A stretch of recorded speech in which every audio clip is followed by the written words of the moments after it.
అందరికీ నమస్కారం. సీతా స్వయంవరం ప్రారంభం. తదుపరి ఉదయం దేశం నలుమూలల నుండి రాజులు, యువరాజులు సభ చేరారు. సీతాదేవి తన వివాహ వస్త్రాలతో ప్రవేశించగానే ఆ ప్రాంగణం కాంతిమయం అయ్యింది. అందరూ ఆమెను ఆశ్చర్యంతో చూశారు.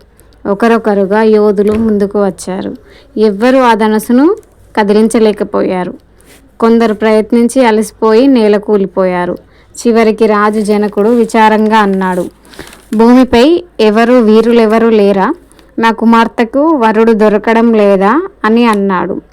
అప్పుడు రాముడు ముందుకు వచ్చాడు. అది విన్న లక్ష్మణుడు కోపగించాడు. తన అన్న రాముడు ఉండగా రాజు ఇలా అనడం తగదని అనుకున్నాడు.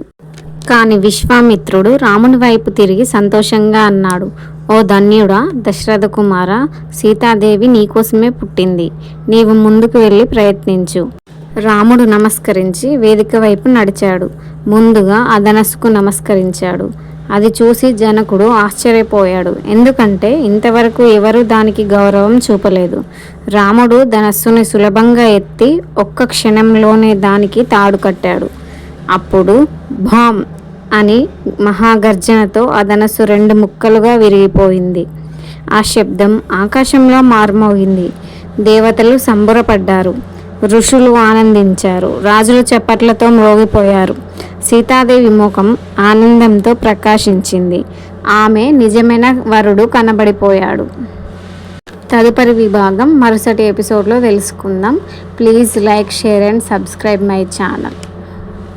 మీరందరూ కూడా ఈ రామాయణాన్ని అత్యంత ఆసక్తిగా వినాలని కోరుకుంటున్నాను. ధన్యవాదాలు.